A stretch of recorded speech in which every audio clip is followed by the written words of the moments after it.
to the Russell Scott Show.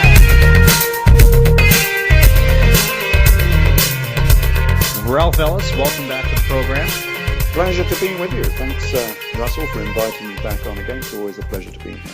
Ralph Ellis is the author of several books, including Eden in Egypt, Tempest and Exodus, and his latest book, Jesus, King of Edessa. Your last appearance on this show, we covered much of that book. Today we're going to talk about the Old Testament. So let's start from Genesis. At the beginning, yes. Right at the very beginning, yeah. We're going to go back into Exodus and the story of Adam and Eve. And it might seem an obvious place to start in the Bible, but of course nobody ever starts there in terms of looking for historical facts within the Bible, because it's so otherworldly, it's so nebulous. I mean, how can you find real history within the Old Testament? The Bible begins and ends with enigmatic books, right? Yes, it does, rather, yeah. I haven't got into Revelations yet, but maybe one day. I've had a few snippets from Revelations, enough to show me that there is information there that could be interesting. But yeah, likewise, Genesis, it's all a bit nebulous. And so it wasn't the first thing I tackled. I came back to it later, after I had been looking at the Amarna period, the era of Pharaoh Akhenaten and Nefertiti, because it was after I had written all the books about Akhenaten that I suddenly realized that if you look at Genesis, it's an awful lot like the hymn to the Aten, the great hymn that was written by Akhenaten himself, apparently. Although actually extracts of it are very ancient, because Amenhotep III had a very, very similar hymn. So this is an ancient hymn that goes back beyond Akhenaten. And it just seems to me that this is, the Genesis story is actually a copy of the hymn to the Aten. Before we go on to that, perhaps we should go back to why we're thinking about Genesis story being in Egypt in the first place. Because everybody says, this is the general opinion of everybody, that it was to do with Sumer, Mesopotamia. It was between the Euphrates and the Tigris. But that's not actually what the Old Testament says. What Genesis says is, and a river went out of Eden to water the garden, and from thence it was parted and became 4 branches. Genesis 2:10. There is only one river in that area, in the whole of that region, that does that. A river that runs through a garden and then is parted into 4 branches. It's the River Nile. It's the only river that splits as it comes up to the Nile Delta. And it used to split into 4 branches. It doesn't anymore. It splits into 2 nowadays, but it used to split into 4. So we should be talking about Egypt here. And of course, the references we have in the English Bible to Euphrates are not actually correct. It doesn't actually say that. It actually says the Parath, which doesn't translate directly into Euphrates. It's just been assumed that it will be the Euphrates. So already we've taken this epic story and we've put it back into Egypt, which is where it should belong. And if we put it back into Egypt, we see another similarity, because we have the Garden of Eden, or the Garden of Aten, or Garden of Aten, maybe I should say. Eden, Aden is the same beginning vowel. And what we have, of course, is when Akhenaten set up his new city at Amarna in central Egypt, the first thing he did, of course, was set up a garden to the Aten, his god, who was called the Aten. So the Garden of the Aten is the Garden of Aden. It's the same garden. And it was spelt both with a T and a D. Were there vowels in the Egyptian? No. There are pseudo-vowels on the front. So this is using the reed glyph, which is a pseudo-vowel. It's like an I, which is where we get Iten maybe, or Aten. So this was the Garden of Aten, in my opinion. So we're talking about something to do with Pharaoh Akhenaten, that this was a story that came out of Egypt. And of course we know that, the Old Testament came out of Egypt. This is where the Israelites were. The basic Genesis story must have come out of Egypt. And then, of course, I started noticing that the Genesis story was the same as the hymn to the Aten. It's the same type of story. What's happened here is the hymn to the Aten is a story about not the beginning of the world, but the beginning of a new day, which is why if you look at Josephus' version of the Old Testament, Moses in there says Genesis was only one day. This is what he was talking about. It was the dawning of a new day. This was the hymn to the Aten. So the hymn to the Aten is about the sun coming over the eastern horizon, spreading its rays across the land and warming the birds and the animals, and they all stretch their wings and stretch their legs and come back to life again after the night. So they weren't being created, they were coming back to life at the dawn of a new day. And this was the hymn to the Aten. And someone obviously saw this hymn and thought, well, actually that looks a bit like a creation epic. I'll stick it at the beginning of the Bible, because it's completely out of place. Akhenaten is from what, 1350s, right? Yeah, 1350s BC. The Book of Moses is said to be written same time? Yeah, but there is a bit of a caveat on that. There were two Exoduses. So in effect, the Exodus should have been split into two. If you read the books of Manetho, who was a 3rd century BC historian, whose works to us have come through Josephus, he said there were two Exoduses out of Egypt. The first Exodus was the major Hyksos Exodus. That was the exodus of the Hyksos people out of Egypt. But he says that the Hyksos people effectively were the Israelites. So the Hyksos were the shepherd kings. This is real history, of course. This is not, out of the Bible. And so we have this history of the shepherd kings who came out of Egypt. And this was about 1600 BC. And we can go through perhaps a few of the items here about the Hyksos. They were known as shepherds. They wore earrings and curly side locks of hair. One of their kings was called Jacob. They had a war with the southern Egyptians. There were storms and darkness and hail. There was an ash fall. And some 300,000 of these Hyksos were ejected from Egypt on a great exodus. And they traveled from Pyramisi and went to Jerusalem. Sound like a similar story? Yeah, I've seen the Ten Commandments. Yeah. This is the Exodus story. But what I've been reading there is actually from history. This is the history of the Hyksos people. This is the history of the Hyksos Exodus out of Egypt. And it seems pretty obvious that the Hyksos Exodus was the Israelite Exodus. It's identical. And the Hyksos Exodus was actually caused by the eruption of Santorini, the little island that's just north of Crete. And we know that because of the ashfall. If you go into the Exodus story, Moses says, or it says of Moses, and they took ashes from the furnace and stood before the Pharaoh, and Moses sprinkled it up towards heaven, and it became small ash throughout the land of Egypt. You could not get a better description of the long-range fallout from a large volcano if you tried. So we know that this Exodus event was connected to the eruption of Santorini. And we also know, of course, because they had the parting of the waters, which was a tsunami, of course. As you know, in a tsunami, if you have a subduction tsunami, which Santorini was, the first thing that the sea does is it rushes out and it just disappears. And of course, if you've got an army that's sitting around close to the coast near the beach, and they go, hey, what on earth happened to that? And they all walk out along the beach to see all these fish, jumping up and down on the beach. And then the sea, of course, rolls back in again. That was supposed to be the Sea of Reeds, not the Red Sea. The Sea of Reeds is on the Mediterranean coast.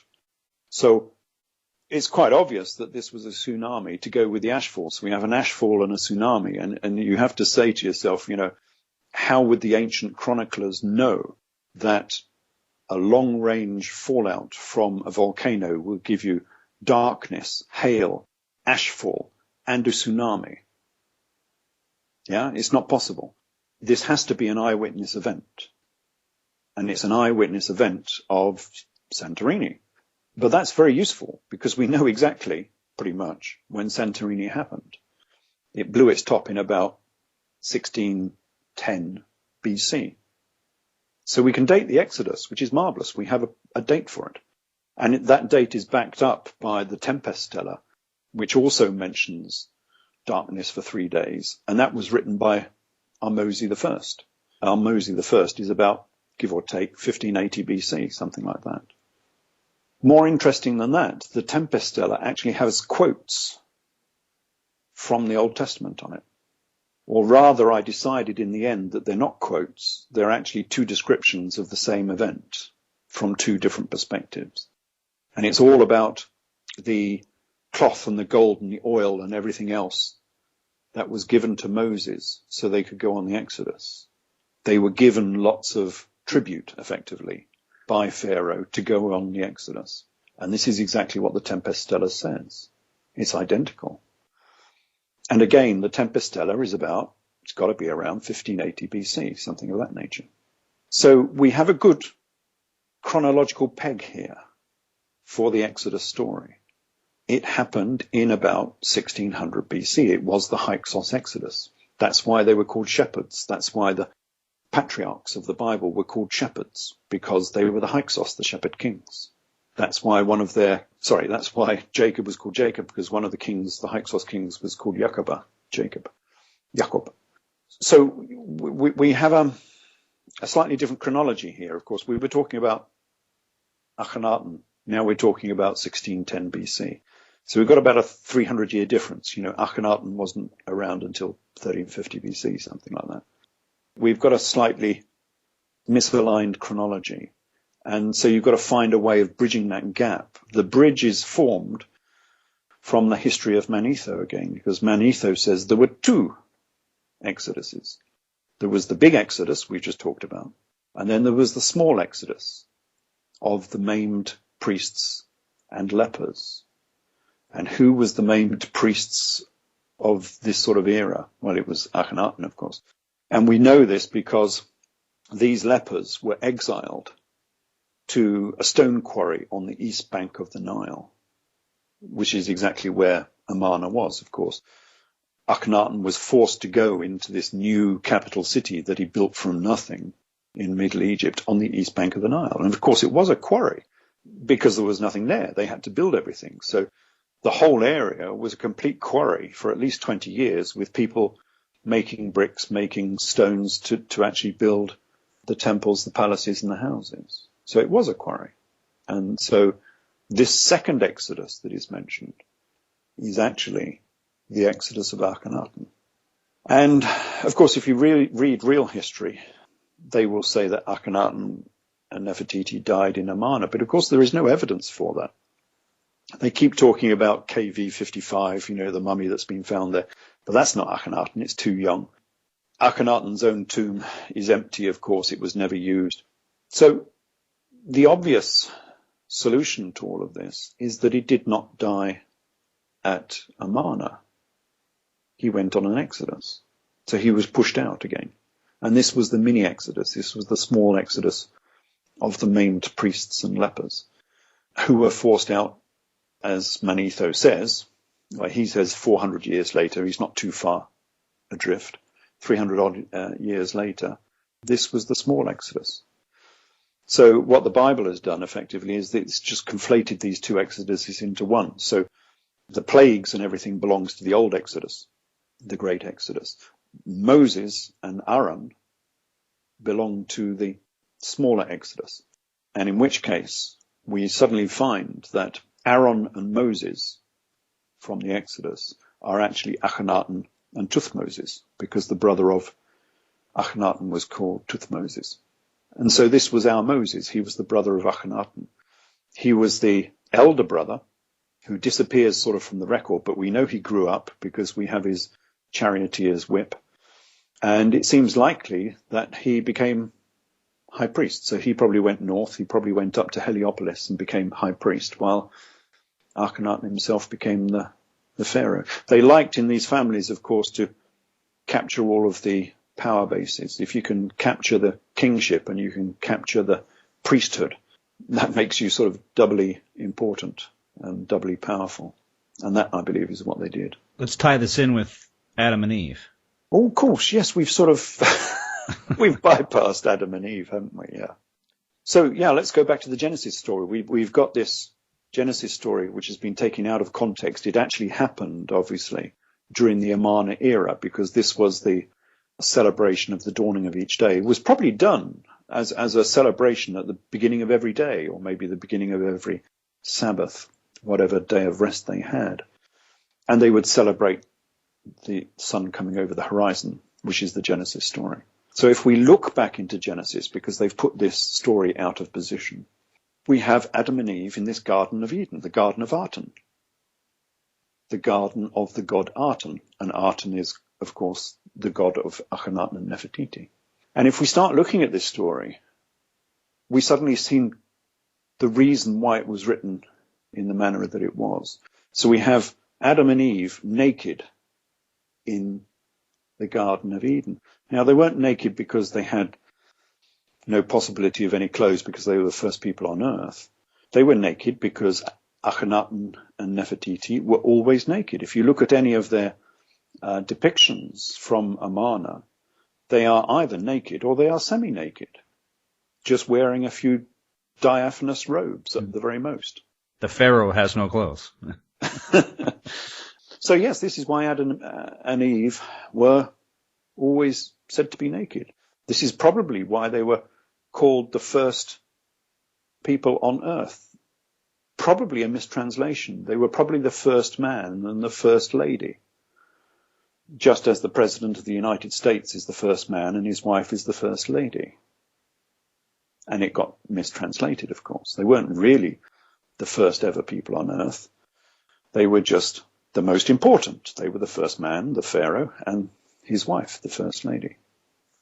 There are many aspects to this, but all of this Genesis story starts to link up and point towards this being Akhenaten and Nefertiti, including their downfall, that they had to leave this wonderful Garden of Aten that they had, which was in Amarna, of course.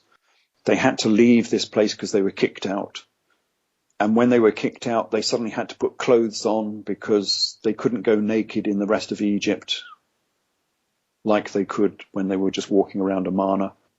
So the whole of the Genesis story starts to link up very nicely with Akhenaten. And as a part of this book as well, I also do a little section on Hebrew, because it just struck me that most of the words I was reading in Genesis in the Hebrew were actually Egyptian words. And that resulted in me creating an Egyptian Hebrew dictionary, which has some 400 words in it. Now, Moses is said to have written the first 5 books. Yes, which he probably did. What language would he have been writing in? Egyptian.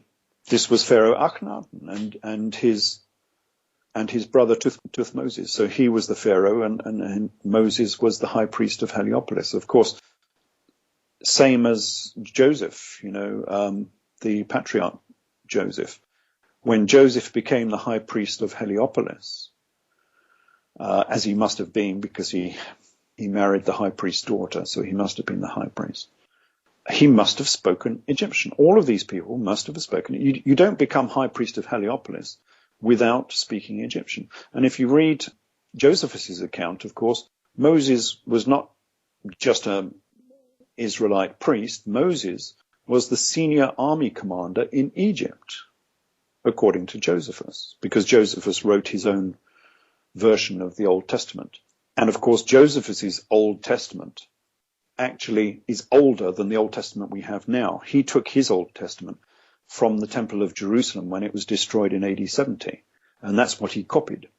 So Josephus has a much older and more authoritative Old Testament than we do today, which is why if you read Antiquities, you probably get a much better idea of what was going on than if you read the current Torah. And Josephus, of course, says that Moses was a senior army commander who led the battle against the Nubians. And again, this would have been in the mid-1300s BC.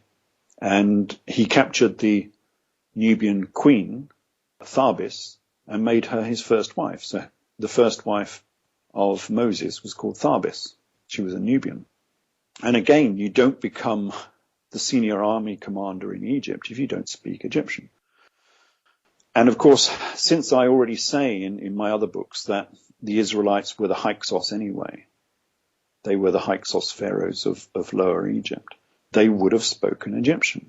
And if you look at Hebrew, it's pretty obvious that Hebrew is just a daughter language of Egyptian. Israelis today are speaking Egyptian, effectively, highly accented, and probably have many different words have arrived from different cultures over the years. But the basis of Hebrew, I firmly believe, is actually Egyptian. The thing that actually set this off was I had this wonderful academic book, and it was entitled Hebrew Loanwords in Egyptian.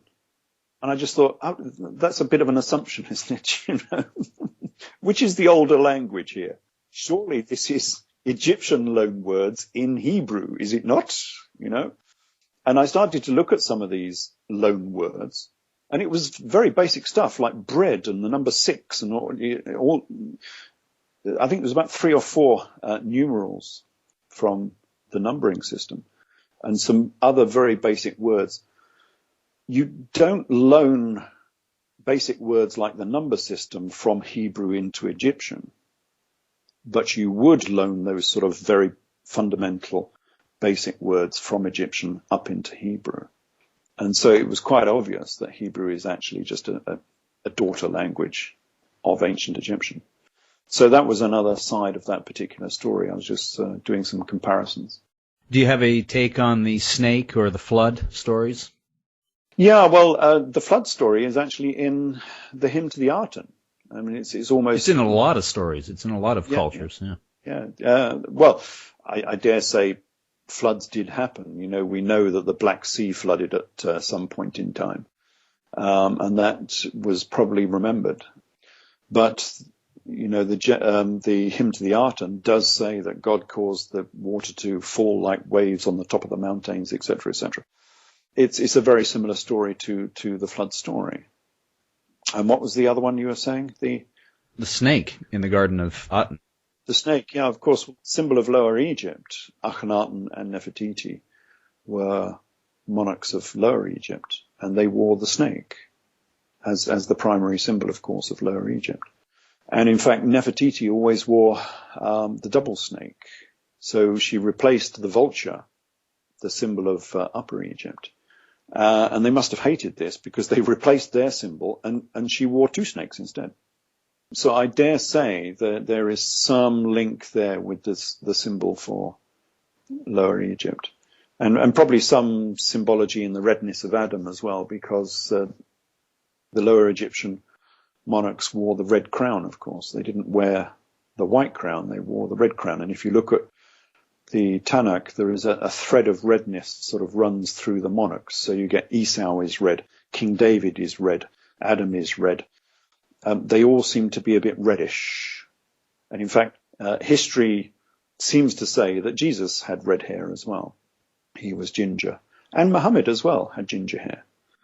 Or at least he dyed his hair to look ginger so he would look like the previous Messiah. And the previous Messiah, of course, was Jesus. Jesus had red hair.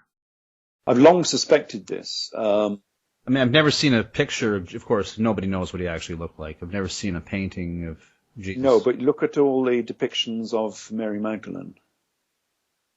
What she dressed as. She's dressed always with ginger hair, always. From the very beginning of my work 15 years ago or more, I've long said that the big secret why they keep saying that Jesus was not married is not because they didn't want Jesus to be married. It's because they didn't want you to know that Jesus married his sister in the Egyptian tradition. As, of course, all of the Amarna pharaohs married, you know, their siblings, their daughters, sisters.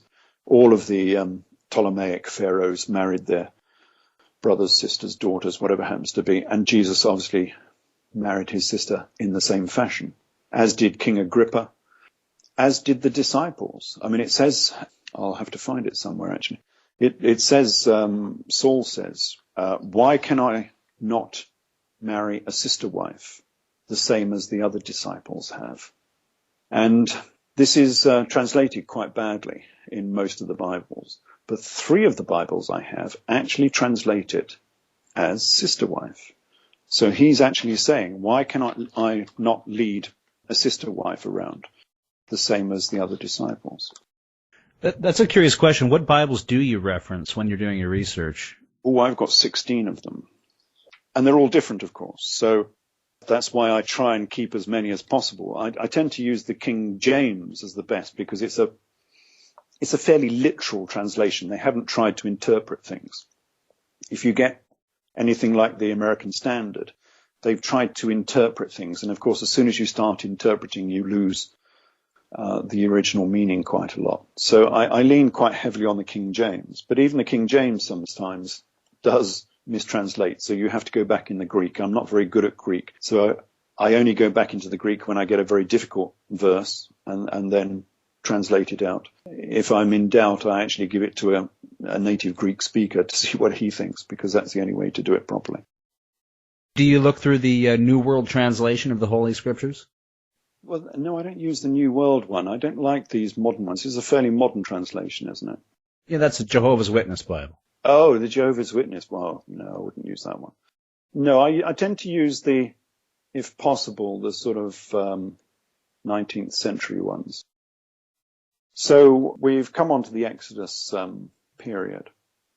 There were two exoduses, as we said before. There was an exodus that went out, the Great Exodus, and the people, a lot of them went to Judea, went to Jerusalem. Then there was the return, and the return of course, was Joseph and his return into Egypt. And then there was the second Exodus, which is the Exodus of Aaron and Moses. Let me ask you this. Do you think there's a purpose for the conflation? Or are these really just plagiarized writings? There was not much point in covering up the two Exoduses. I don't know. There is a portion of possibly the Exodus story, the original Exodus, still there within the story of Esau and Jacob. Esau and Jacob had an argument, of course, and it was won by giving some red soup to the other. Esau ended up with the red soup. I can't remember. But if you look into the same version written by Josephus, this was not just a sort of argument between two brothers. This was a major military engagement. So he puts a completely different spin on this particular incident. And this is why I prefer Josephus's Old Testament to the Old Testament we have. He has some insights which are heretical, so he wouldn't be adding them if they were not there in the books he was copying. Like when we go to Abraham, the Standard Torah says that Abraham had 318 servants, which is a bit peculiar, of course, for a shepherd. You know, why would a shepherd have 318 servants? That's one hell of a shepherd, really, you know. But if you go into Josephus' book, it says that Abraham had 318 army officers. Now, that puts a different spin on the story, because it means if they were centurions, it means that Abraham had an army of 30,000 people, 30,000 men. Now, that's some army for that era, let alone for a shepherd. And so it's quite obvious that Abraham was a shepherd king. He was a Hyksos pharaoh. That's the only sort of person who in this era would have had a standing army of 30,000 men. And this is why I'm saying all along that these were the Hyksos. So going back to the Exodus, why would they conflate two into one? I don't know. That needs some more study, but they certainly have done it, because we have the two versions. We have the version with the plagues, which is the eruption of Santorini, and we have the version with Moses and Aaron, which is the version of Akhenaten and Tuthmoses, his brother. So they've made this conflated, very strange Exodus. But on this Exodus, and I think this is probably the second Exodus, but I can't be sure, they go around the Sinai Peninsula.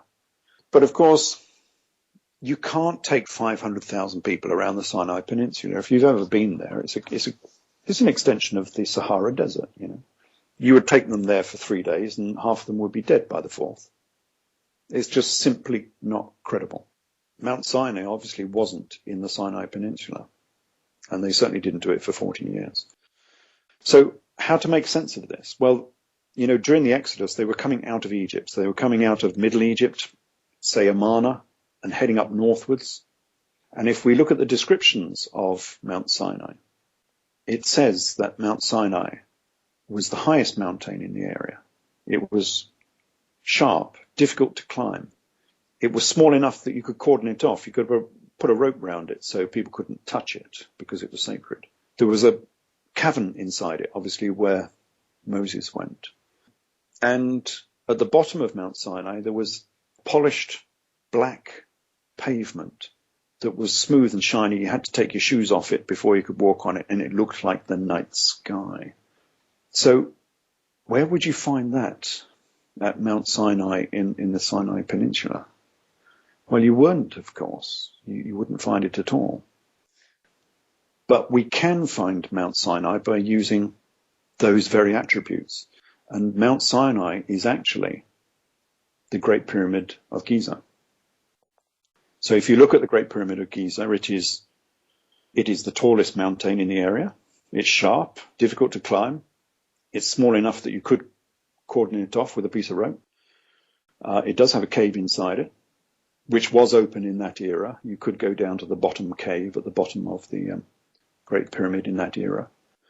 And of course, if you go on the eastern side of the Great Pyramid, you come across the great black basalt pavement, which sits at the eastern side at the base of the Great Pyramid. And in its day, of course, it would have been perfectly smooth and shiny and looked like the night sky. So, yes, we found Mount Sinai. Mount Sinai is the Great Pyramid of Giza, and this is what they were compassing. This is what they were going round and round. This is what all this business was. But, of course, in those days, the upper chambers would have still been concealed. They were not discovered until about the 13th century, 14th century. So the upper caverns, the upper chambers, the Queen's Chamber and the King's Chamber, would have still been concealed at that time. So all he could do was go down to the bottom, rough chamber at the bottom, where he obviously spoke to his God, as he says, if you believe that sort of thing, and got his sacred stones. The issue of these sacred stones goes through Judaism all the time. We keep finding sacred stones everywhere I go. There's always a sacred stone. And of course, the holy day of Judaism is Yom Kippur, which means the day of the stone. Okay, they say it means the Day of Atonement, but the fundamental basis of that word, Kippur, is stone. And so their sacred day is the Day of the Stone. And so, yeah, the Great Pyramid was Mount Sinai, and that changes the whole story, because we can locate this Exodus much better, for starters. So we know exactly where they were at that time. They were at Giza.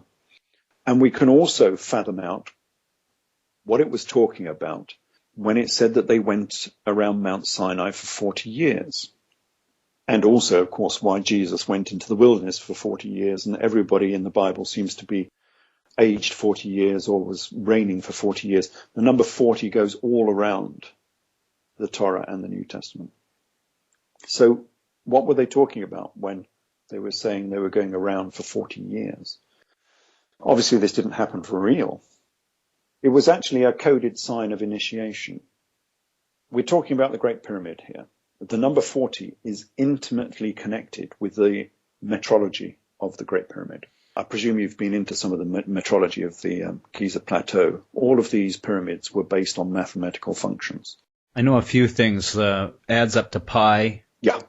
I have looked into some of the facts regarding the Great Pyramids. Pretty amazing stuff. Yeah, and they were built as a single construction project, and most of them were built on mathematical principles. In a way, they were doing what Josephus said at the beginning of his Old Testament, where he says that they built two pillars to contain the knowledge of mankind. One was a pillar of stone and the other was a pillar of brick. And if you translate pillar into pyramid, then you get the right idea. They were encoding the knowledge of mankind on pyramids. And in this case, they were encoding mathematics. So the Great Pyramid is based on pi. The second pyramid is based on Pythagoras. It's a 3-4-5 triangle. And if you go down to Dashur, both of those pyramids are based on Pythagoras as well. So they were all mathematical. But it just so happens that the Great Pyramid is a 40 times multiple of pi. So pi is 22/7, which is the closest fractional you can get, a whole number fractional. which will encode the number pi for you. And if you multiply 22 over 7 by 40, you get the dimensions of the Great Pyramid, which is 280 cubits high and 1,760 around the base. Now, the base you have to multiply by 2 again, because the base is a circle. So the Great Pyramid is an image of a circle. And the formula for a circle is 2 pi r, of course. It's not just pi r, it's 2 pi r. So you have to multiply by 2 as well. And so if you multiply pi by 2 and by 40, you get the dimensions of the Great Pyramid. And this was where the number 40 came into this. It was a sign of initiation. If you knew the number 40, if your reign length was number 40, if your age was number 40, if you were 40 years in the wilderness with Moses, or if you were 40 days and nights in the wilderness with Jesus, it meant you had been initiated into the secrets of the Giza Plateau. It's like you're a 33rd degree Mason, so to speak. Precisely. Exactly. And yeah, this was all very important. And we know it's important because it's come down to us in the present day. It is the Queen's measurement system. And I'm going to put you to a test now. How many yards are there in an imperial mile? Oh, I'm a Canadian. Come on. Yeah, you do it in... you've gone metric, of course, haven't you? Sorry, my apologies. Phew, I got out of that easy. Yeah, you did, didn't you? You've gone metric, yeah. Sorry, I thought you were American there for a minute. Sorry, that's probably not the right thing to say to me. Yeah. Back off, Ralph. Back off, yeah.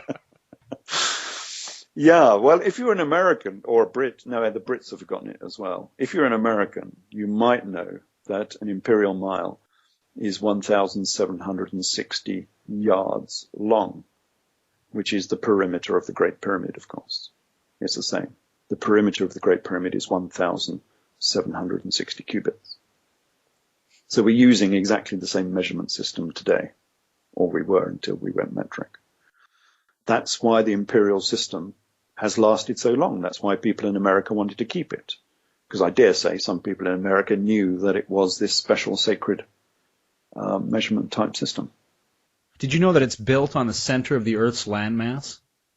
Yeah, it is. It's a very interesting construction, the Great Pyramid. It's also built on the 30-degree parallel north, which indicates that they understood the form of the Earth and the size of the Earth to actually build it on the 30th parallel. And obviously it's very accurately aligned to the cardinal points as well. Just because you're an interesting guy, I know this isn't your field of study, but do you have a theory as to how it was built? Yes, but I have to go off on a tangent. Well, it's not a tangent. It's just not accepted in polite circles, I suppose, in historical circles. This has to be pre-civilization. It's not something that was dreamt up in the Egyptian period. The pyramids of Giza, the pyramids of Dashur, they were not pyramids of the pharaohs. We know that because they have no hieroglyphs in them. No pharaoh in his right mind would ever go to a tomb that had no inscriptions inside. So these were not tombs of the kings. These were cathedrals. The whole of the Giza Plateau was a great temple, a temple to the gods, a temple to the stellar gods, because the top of the Great Pyramid is not finished. And that's why it's not finished on the back of the $1 bill as well. It's deliberately not finished. Well, it was limestone at one time. Yeah, of course, it was cased in limestone. But the top was not finished. It had a platform on the top. And the reason for having a platform on the top was because it was the greatest stellar observatory you could possibly get. You know, you're about 400 foot up or whatever it is, 280 cubits up in the air. If you wanted to observe the stars, that's where you're going to go. And of course, up on the limestone cladding stones that would have surrounded the Great Pyramid, there used to be a set of steps going to the top. And these were the stairway to heaven. This is Jacob's ladder, which took you up to heaven at the top of the Great Pyramid. So, yeah, it was fundamentally a stellar observatory. When was it built? Now, that's more problematical. You can't carbon date rock. Yeah, absolutely. And a lot of these megaliths were pretty tough to build for Neolithic, Bronze Age, whatever age you consider it might have been built in. They were using rocks of 300-400 tons, single stones, at Giza to make the plateau. Because a lot of that plateau is man-made, of course. It's not all natural. And if you go up the road, Jerusalem is the same. The base of the Temple of Jerusalem is all megalithic with some pretty huge stones. And if you go up to the next one, of course, the Temple of Baalbek, you get even bigger stones. Baalbek, they were using stones that weighed 1,200 tons each. So we were using single bricks, one brick measuring 24 meters long. That's some brick. And we know that because they're still there in the quarry. And if you go actually onto the plateau itself, the temple platform, you can see them actually making up the temple platform. So these were huge, huge blocks, 1,200 tons. You've got to get, a Stonehenge stone and multiply by 20 before you get to the same sort of size. There's a picture actually on my Facebook site. I think there's a picture of the Baalbek stone with me standing on one of the stones. We finished here at the end of the Exodus period, which is, as we said, the second of the two Exoduses was about 1300 BC. And then the next major event, of course, we go through the Judges and all the rest of it. The next major event is the new king of Israel. So we come to the United Monarchy, David and Solomon. And there is a problem here for Judaism, a very, very big problem, because we have this wonderful book, historical book called the Tanakh, and it gives us the whole history of these monarchs, and it says how powerful they were, how rich they were, how marvelous their temples were, how kings used to come from all over to pay tribute to David and Solomon. So they were really famous and really influential, except for the fact that they're completely missing from the historical record. They're just not there. The archaeologists in Israel, Silberman and Finkelstein, have done the archaeology in and around Jerusalem. And they say that at this era, this is about 950 odd BC, Jerusalem was no more than a village. It could not have sustained any sort of monarchy, let alone a very powerful and influential monarchy. So what has happened here? How can you lose, like the Israelites, the Jews seem to lose everything, like Mount Sinai and everything else. How can you lose your most famous monarchs? And this has caused a problem. So, Orthodox Jews will say, you just got to believe it because it's in the Tanakh. And then the rationalists, the minimalists will say, well, look, it's not there, so it must be fiction. You can't find it. It's not there. I take a slightly different view in that I say that if you can't find it, you're either looking in the wrong era or you're looking in the wrong location. And in this case, they're looking in the wrong location. Because if you go southwest of Jerusalem, if you go from Zion to Zoan, from Jerusalem to Tanis, you will find a very influential monarchy down there in Zoan, in Tanis. This is in the Nile Delta. And there you will come across 21st dynasty of Egypt, dynasty of Pharaoh Psusennes. And if you look at the history of these particular pharaohs in Lower Egypt, you will see so many similarities with the biblical story about David and Solomon. And the first two obvious ones that I noticed were that King David was known for the star and for the city, the Star of David and the City of David. And of course, the cartouche of Psusennes is predominated by the star and the city. His name is Pasiba Kahayinit, which is my star rises over my city. So he was known for the star glyph and the city glyph, exactly the same as King David. You might say, how can you get from such a complicated name to David? Well, the star glyph can be Siba, or it can be Duat. And if you take the Egyptian Duat, which actually refers not just to a star, it refers to the underworld as well, of course, it becomes exactly the same as the Hebrew Aramaic Duad, which is the name for David. It's actually spelt either as Dud, D-U-D as it were, or Duat is sometimes spelled. And the Duat is the Duat. So this was Pharaoh Psusennes. But of course, if we start looking further, so we have this sort of connection between King David and this particular Pharaoh. But if this Pharaoh really was King David, then everything around him has to match with the biblical record as well. You can't just have a sort of Pharaoh in isolation, as it were, and say this is King David. Everything around him, his courtiers, his city, his ancestors, all has to match the same record as the Bible does. And strangely enough, it does. I was very, very surprised because I found the king first, exactly as I've related it. And then I started looking at his ancestors. I started looking at his courtiers, and they're exactly the same as the Bible relates. So I'll just give a few of them.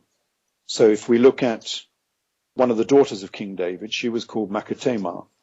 And in the historical record, the daughter of the king, daughter of the Pharaoh, was Makaramutemhat. Pretty much the same name. His army commander, King David's army commander, was called Joab. And the army commander of this particular Pharaoh was called Joabinjed.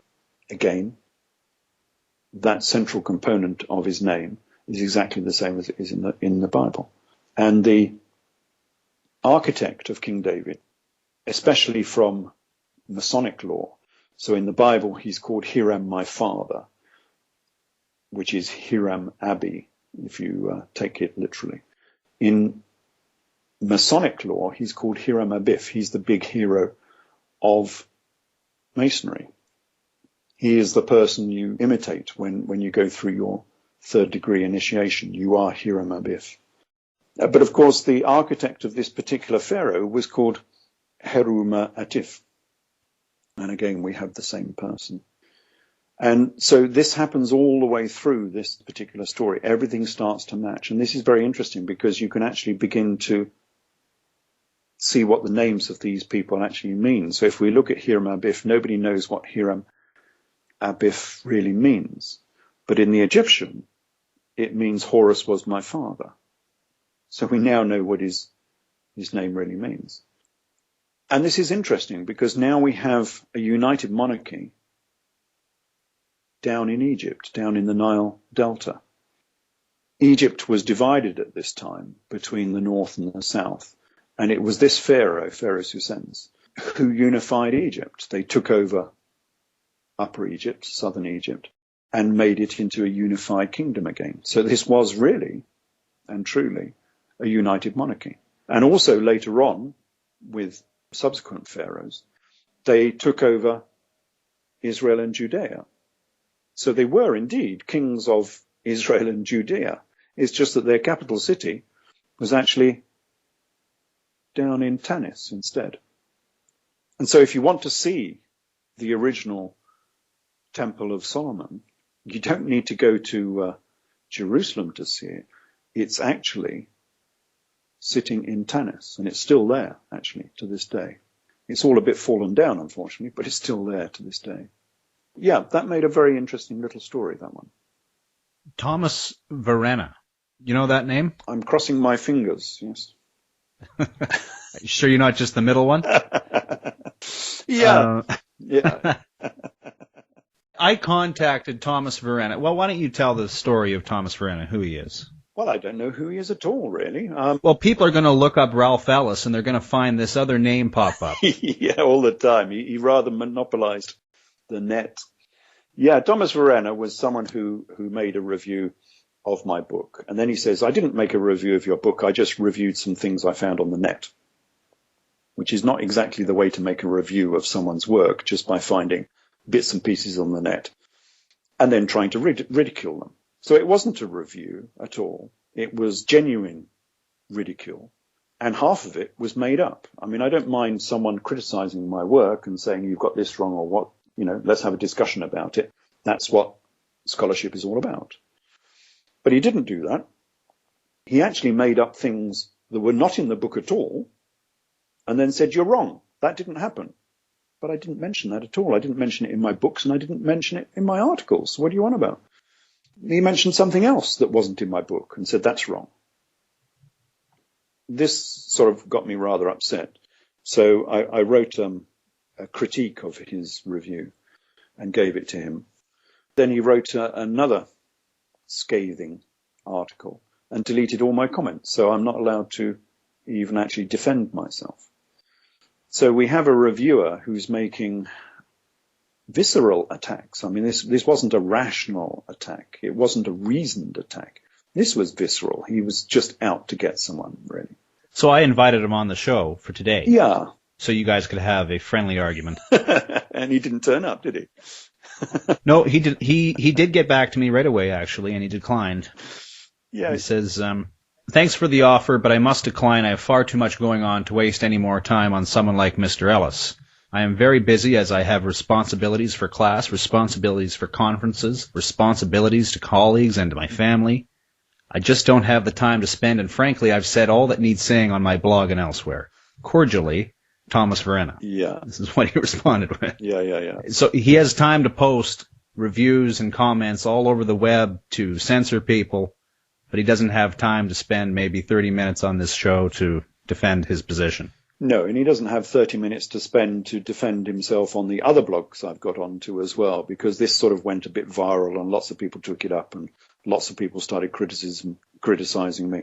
So I put replies on the blogs of Steve Caruso and Aaron Adair and Daniel McClellan. And they all initially started with this idea that you're not in academia, therefore you don't know anything, therefore we're going to rubbish what you've written. And then after a few replies and a few debates, they found it was actually much harder to knock me down than they first thought.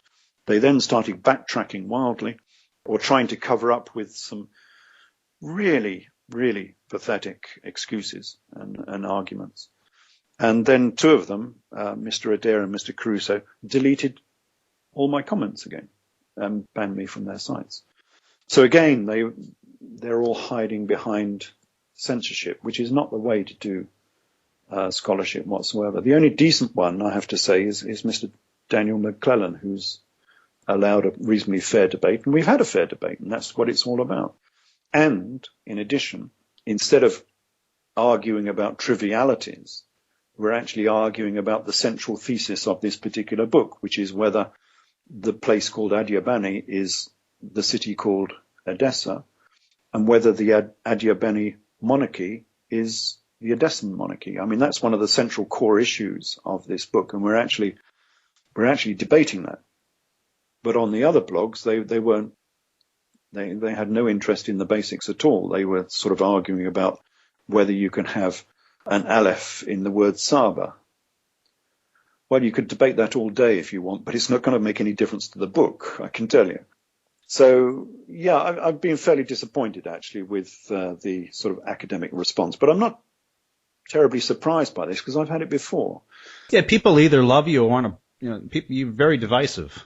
Well, yeah, but let's argue rationally about what I've got right and wrong. Let's not start from the accusational viewpoint that everything you've written is wrong and I'm going to try and rubbish you. You know, if you don't agree with something, then put your point across and I'll argue my point as to why I think it's true. That's the way it goes, but that's not the way they want to do it. And as I say, I've had this many, many times before. What normally happens is they suddenly find that they can't rubbish what I've said. It's very difficult to rubbish what I've said because I know too much about the text, both the historical and the biblical. And they get frustrated, they get angry, they start shouting, and then they delete me from their blog. And that's the way it always happens. The trouble is with these scholars, you either have theologians or you have historians. The theologians know the Bible, but they don't know history. The historians know history, but they don't know the Bible. And in between the two, there is an enormous great chasm into which they both fall. And I know both of them, and so I can compare the two. I've had better debates with theologians than I have with historians.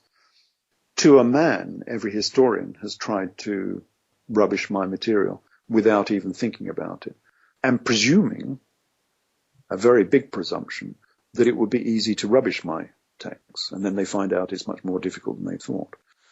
I've had discussions like that with theologians, but I've had a number of theologians who were actually much more amenable. And, these are the theologians who come from the Lutheran side of Christianity. And they were quite interested in trying to discover a historical Jesus. The Catholics weren't, of course, because they only have one creed to go by. But the Lutherans, the Church of England, they were quite happy that we might find a historical Jesus who doesn't quite fit, the actual story we have in the Gospels, but nevertheless, this might be the historical Jesus. And they were quite happy to go along with that, which I was quite surprised about. They were quite broad-minded in that respect. But historians, no. They're really afraid of this, I think. It doesn't fit into the mold. That screws everything up. Yeah, and it does so for two reasons. A, because they can't rock the boat too much because they might fall out of it. You've seen the attacks that I've had. Well, can you imagine if some professor actually wrote what I had written and gets those sort of attacks from his colleagues? It wouldn't look too good on your CV when you go for the next job. This guy's a bit of a crank, don't employ him. We had this recently with one of our environmentalists in Britain. A very nice chap, very, very talented. He did 400 programs with the BBC. This is Mr. David Bellamy. He was loved by everyone. He was the nation's naturalist. He did all of our programs. And then he criticized global warming. Boom! He disappeared. Just like that. In fact, people were saying, has he died? What's happened to Bellamy? We haven't seen. No mention of why, where, how. He just disappeared. Because he had gone against academia, as it was, and against the BBC, because the BBC is very pro-global warming, of course. And that was it. End of career. Gone. So this is what they're afraid of. They can't rock the boat too much. They can't go too much outside the parameters of established history because you might lose your job. If you're an academic, you have the credentials, but you're controlled. So then... Oh, you're highly controlled. It's a trap, Yeah, and of course nobody's going to take you seriously. People do, but a lot of guys aren't going to take you seriously because you're not an academic as such. But that means you're not enslaved to have to think in a certain way. Absolutely. Not at all. I have a separate life away from academia. I can continue my career. Doesn't matter what academia says or does. So I can do what I like. And that gives me, as you say, a great deal of freedom, to make what I think is quite a normal question. Everybody says Adiabeni is out in Iraq. I said Adiabeni is actually in northern Syria. It's called Edessa. Now, that's not really a big change, really, in the historical structure. And yet, they still don't like it. I mean, it still causes a hell of a fuss just to say that you've moved one region, one city to another region. So, yeah, that's how much they have to stay within their own historical structure. And I suppose they have a problem there because, you've got Professor X and, he's teaching history for 30 years. He doesn't really want to come into, the new class and say, sorry, chaps, everything I've taught you over the last 2 years has been a load of rubbish. So we're going to start this course again. Yeah, it doesn't go down too well, really, does it? So they are constrained in a big way. And the only way that historical structures will actually change is the same as in science, I suppose. It changes because a new generation comes along. So a new generation comes along, they see this information when they go through college, not as a tutor. And then later on, they can adjust their thoughts to take this on board. And so the next generation can actually look at it in a different fashion. But the old generation, no, I'm afraid they're never going to take it on board. The book that we're talking about is Jesus, King of Edessa. Yeah, that's right. You sent me a review copy. You sent one to the Pope as well. Then he had to resign, if you remember. That's right. Off he went. Yeah, and it took 2 weeks. Well, you had to read it. Yeah. So I lent this book out to a friend of mine, last time I spoke to him, he was depressed. It's just about over, and he's, but don't worry, there's more. And he goes, oh, There's more. It perked him right up again. Yeah. So where can my audience get Jesus, King of Edessa, and some of these other books, which include some of the things that we've talked about today? Okay, well, the website is edfubooks.com, so edfu-books.com. All of the books are advertised on there, so you can get a good overview of what they're about. There's 10 books, actually, so we've got five on the Old Testament, we've got 3 on the New Testament, which are the latest books, and there's 2 on the pyramids as well. They're slightly different, those ones. They're a bit more off the wall, but still very interesting reads. All of the books now are out on tablets. I've rather gone tablet now because it's much easier for the small author. It's easier to update the books. We don't have huge print runs. We don't have storage issues. And the books end up as being cheaper for the customer as well. All right. Ralph Ellis, thank you once again for being on the program. Thank you, Russell. Cheers.